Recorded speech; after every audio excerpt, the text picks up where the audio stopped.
welcome back to Inside Games Digest, the only channel brave enough to ask the question, is Sony making a new handheld? And the answer is yes, they are. This is real. Yeah, the Vita 2, the Vitur. Oh, we can only hope it won't die harder. Yeah, following the success of handhelds like the Switch and the Steam Deck, there's a lot of money in hardware now. Sony's once again jumping back into the market.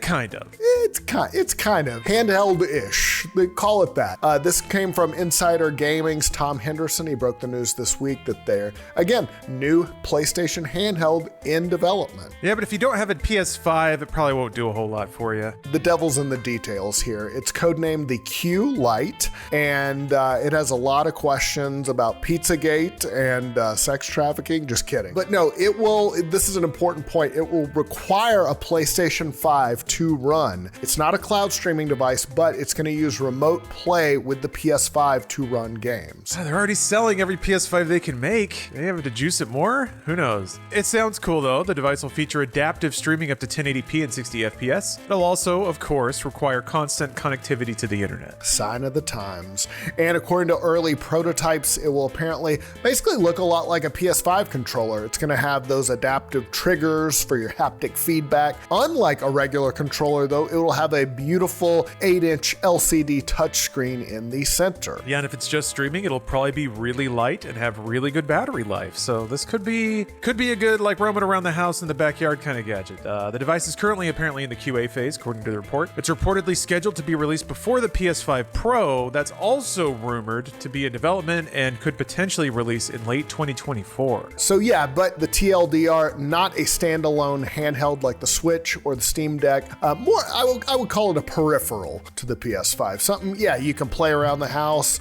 on the toilet, something like that. Sounds perfect for that. Yeah, extend the time that you spend with your PS5, basically. Of course, Sony has a history in handhelds. Their last full-fledged handheld was the PS Vita, came out in 2011, and it had its fans, of course. I'm one of them. The only way to play Persona 4 Golden, or at least it used to be. It was a commercial disappointment. Sony said that it just didn't work for them, and they were going to leave the handheld market, but maybe it's time to look at it again. It was so good. The Vita was so good. Just one of those things that didn't find the audience, but I loved it. All right, on to more stories. Amazon has laid off more than 100 employees in its video game division. I hate this stuff. People are just doing it because they can, because they can get away with it now, because the economy's bad. These cuts came from a few areas, including Amazon's Game Growth Group, its San Diego gaming studio, and Prime Gaming. The layoffs were part of a larger round of 9,000 cuts that Amazon announced earlier this year. Christoph Hartmann, vice president of Amazon Games, informed employees of the layoffs in a memo, writing, "There is never a pleasant way to share this sort of news, but we are committed to treating our impacted employees with empathy and respect, and will support them by offering them severance pay, health insurance benefits,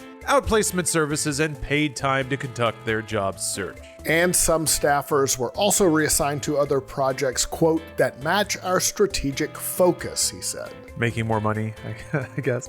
Yeah.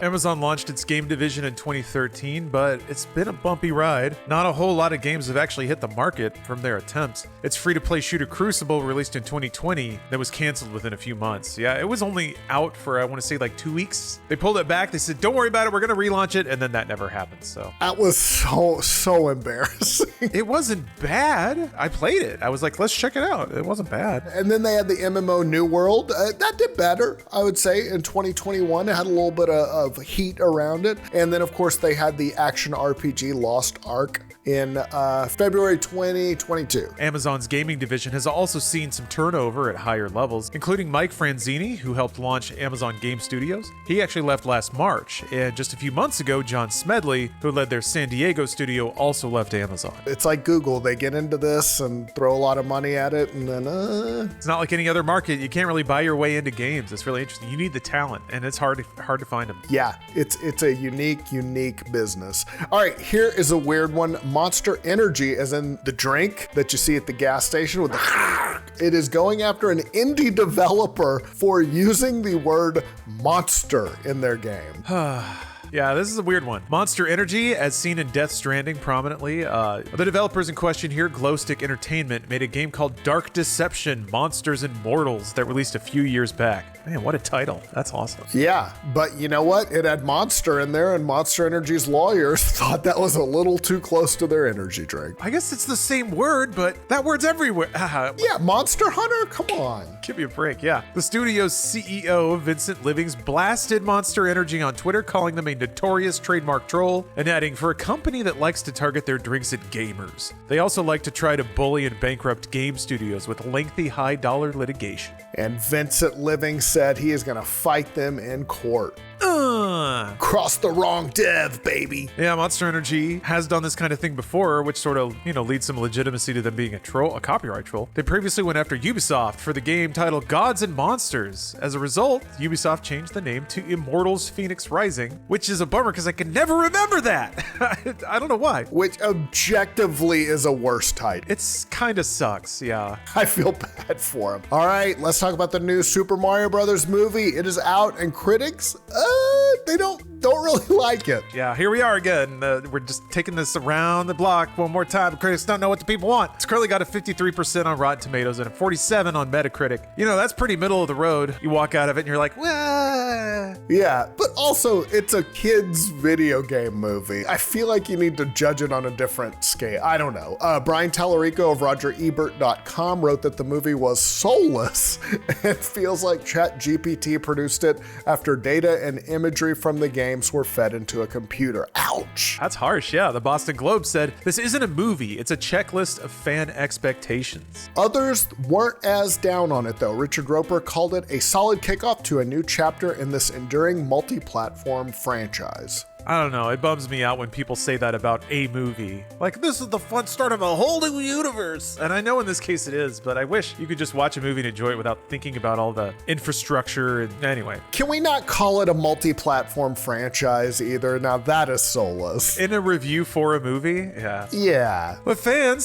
seem to like it a lot, though. The movie is currently sitting at a 96 audience score on Rotten Tomatoes. So yeah, what are those critics, those highfalutin critics with their college degrees and their black and white foreign film? Get out of here. Mario, eat the mushroom. Yeah. We're sorry it wasn't directed by Ingmar Bergman. We're sorry. My daughter watched it today. She liked it. Her only question was, where was King Boo? Because that's her favorite racer from Mario Kart. So I was like, you're great. You're already a true fan. You're already complaining about all the characters who weren't in the movie. Dropping the deep reference the movie didn't hit. Yeah. For sure. So far, it's off to a pretty good start. It's made more than $58 million in its first 2 days, projected to be a record opening, like a record 5-day opening for the animation studio Illumination. So it's gonna make a ton of money. I feel it's review proof. All right, let's do an extremely fast review.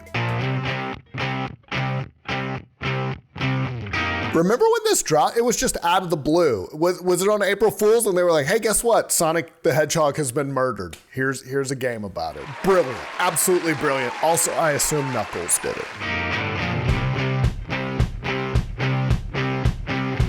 He's like crumpled on the ground like Peter Griffin.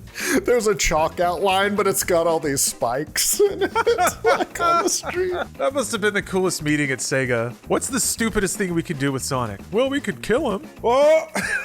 And it worked. It's like people love it. Yeah, it's got one of the highest review averages of the year, I think. Speaking of awesome video games, here's what's coming out over the next week, April 9th to April 15th. First up, Process of Elimination. A hapless student named Wato Hojo finds himself among a group of talented detectives and must take part in their investigation to stop a prolific serial killer that hides among their ranks. Can they solve the case before they're all eliminated? Process of Elimination comes to the PlayStation 4 and Switch on April 11th. Rendezvous is an adventure game set in a futuristic Indonesia. For Setio to save his sister from sharing his own fate, he must return to the streets of Neo Surabaya before it's too late. Is it truly possible to redeem the sins of your past? It comes to PC April 11th. Sherlock Holmes: The Awakened.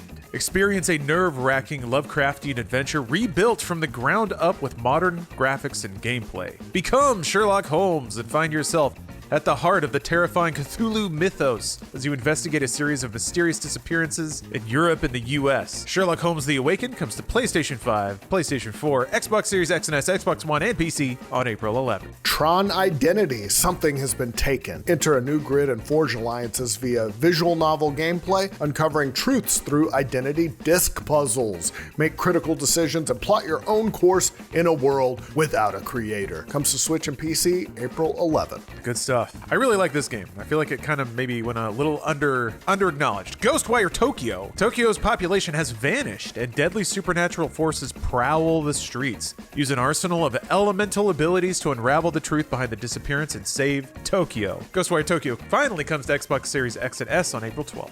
Rusted Moss is a twin-stick shooter Metroidvania where you sling around the map with your grapple, blasting your way through witches and rusted machine monstrosities alike. This wasteland, once harboring mankind, has since fallen, and Fae, long forgotten, now knock on humanity's door. It comes to PC April 12th. That sounds rad. Damn, all these games sound cool. War Tales is an open-world RPG in which you lead a group of mercenaries in their search for wealth across a massive medieval universe. Explore the world, recruit companions, collect bounties, and unravel the secrets of the tombs of the ancients. War Tales comes to the PC on April 12th. Wild Frost. Take on the elements in Wild Frost, a tactical roguelike deck builder. Journey across a frozen tundra, collecting cards strong enough to banish the eternal winter. It comes to Switch and PC April 12th. Oh, get a load of this title. Shardpunk Verminfall. Hell yeah. The war is lost, the capital lies in ruins, and you're on the run. Shardpunk Verminfall mixes turn-based tactical strategy with RPG, survival, and resource management as you gather your team, scavenge for resources, fight enemy hordes, and seek shelter to live another day. Shardpunk Verminfall hits PC on April 13th. And last but not least, I've been looking forward to this one, Mega Man Battle Network Legacy Collection. Yeah, the Battle Network is back. Get ready to jack in